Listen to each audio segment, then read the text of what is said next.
Hi everybody, welcome to Plastic Models by a Regular Dude.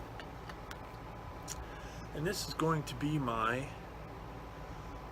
little bit late update, recapping August, previewing September. Today is the 8th, and it's been kind of busy around here in Plastic Models Dude land. My daughter and son-in-law's personal showers were today for their upcoming wedding, so there was a lot of prep for that. Did that today. It was a lot of fun. A lot of people showed up, support, hang out with us, so that was fun. I've been fighting a cold all week long. My voice is still a little bit goofy, but I'm finally over, I think, the worst of it. But man, there's nothing worse than a summer cold. But anyway, that's done. I have been doing some modeling. I've been working on the, this week I've been pretty much working on the M4A1 Sherman by Edward in 1/35th scale, which is my viewer's choice build. I'm working on some weathering on it right now, and as I mentioned, you know, back at the beginning of this particular project, you know, I was going to do, you know, a step by step, but things might kind of derail during the paint and weathering stage, and it has. I mean, I'm making progress and I'm moving along, but that's just really difficult for me to video. So basically for that part of it, I'm just kind of doing recap kind of stuff on what I'm working on, because especially on weathering, I never do weathering the same way twice. I'm constantly mixing it up. And I used to find it frustrating because it's like I never could just get a real groove on, you know, doing the weathering where I do this, this, this, and this. But, you know, it can change so much from kit to kit depending on the environment I want it to look like it's been used in and stuff like that. So I guess it's natural. And, you know, I was reading in one of Mike Rinaldi's tank art books that he said that it's a good thing not to get stuck in a rut and just do the same thing all the time, because pretty soon everything starts looking the same. And it makes sense, and so that made me feel a little bit better. So I thought, you know what, I'm kind of doing this right, I guess. Not perfect, and maybe not the greatest techniques, but you know, I'm mixing it up a little bit. So I'm going to talk a little bit on my next update video for the M4A1, and kind of let you know what I've been doing. I'm trying something different again, and I'm liking the results so far. So here's the turret. The light's a little harsh because of the angle of my my new light, but you know, this kind of gives you an idea. It's pretty grubby looking, but you know, again, that light's really harsh right now. So when I do my other video as an update, I'll explain what I'm doing, and you'll be able to see it a little bit better. So enough of that. So I'm also working on the viewer's choice build 1/48 scale viewer's choice build number 2, which is the Edward 1/48 scale MiG 21 PFM that I got from my Swedish friend Peter Persson last year sometime.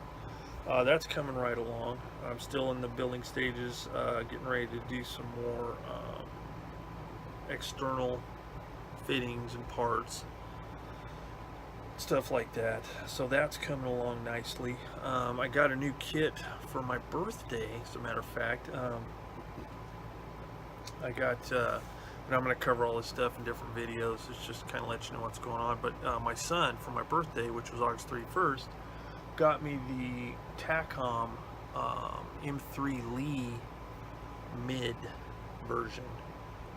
And that comes with some really nice markings for Africa, and also comes with markings for the Lulu Bell, which is from the 1940 something movie Sahara, starring Humphrey Bogart. If you haven't seen that, kind of look it up. It's pretty interesting. I haven't seen it in years, but I remember it had an M3 Lee in it. It was really cool, and that's the markings. And I'm kind of maybe thinking I might do those markings because I like the Lulu Bell name and stuff, but we'll see. I might do it in an Africa version because there's some good decal options, but I'll talk about that in another video as well. Let's see, what other acquisitions do I have? I got a couple of kits from my friend Ben Brandis in South Carolina. He sent me a Zero. I think I've talked about it before, but he sent me a 1/72 scale Zero that I'm really stoked to work on. I think that might be my next kit, but I've got that. And he also sent me the old Monogram M3 Lee as well. He sent that, much earlier than I got the TACOM version. And the nice thing about that is I built that kit as a kid and I loved it. And I think what I'm going to do is I'm going to replicate Shepard Payne's diorama that he did for Monogram for the tips on building dioramas pamphlet that came with the kit back in the 70s.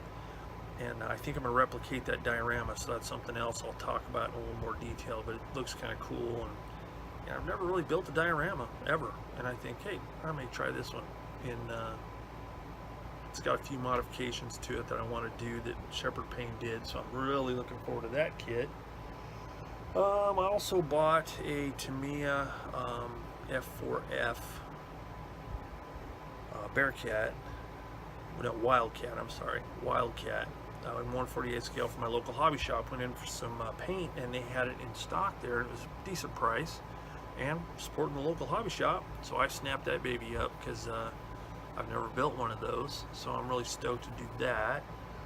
And I think that's pretty much all my acquisitions as far as kits. I just got a shipment from Hobby World USA, some Tamiya paints to kind of round out my paint collection and for some projects that are coming up. So I got that, and that's really all the new stuff I've got. That's pretty much it. But that's what's going on. So in August, I just basically kept working on the 2 viewers build kits, moved along with those, made progress. Working on 2 kits, can't get them done really quickly, but those are moving along. So September, I should be able to finish up the M4A1 for sure pretty soon. The weathering's come along nicely, and not a whole lot left to do. A little bit more weathering and a little bit of detail painting. Install the tracks, and I should be good. But I'll hit that in an update. Then I will finish off the MiG 21. I'll get that finished off, and once I get done with that, the way I'm feeling right now, I think it is going to be the Zero, the 1/72 scale to me a Zero, and I'll do kind of a review on that, and then kind of an update from time to time series on that one. I'm not going to do a step-by-step for a while. Just keep you guys posted on that. So that's pretty much it. That's what's going on here at Plastic Models by a Regular Dude. I've been receiving a lot of nice comments, good comments, I should say. Not nice, well, they're nice, but good feedback and stuff like that on the 2 kits, and I appreciate the interaction. And I've seen some really good YouTube videos lately from some of the other YouTube channels and what they're building and stuff. So just good stuff going on right now. So I think that's it. I just wanted to give you a quick update and let you know what's going on, what's been going on, and what's coming up. So as always, thanks for watching Plastic Models by a Regular Dude. If you have any questions, comments, concerns, all that kind of stuff, put them in the comments down below. I'll get back to you as quickly as I can. And as always, thanks for watching Plastic Models by a Regular Dude, and I will see you all later.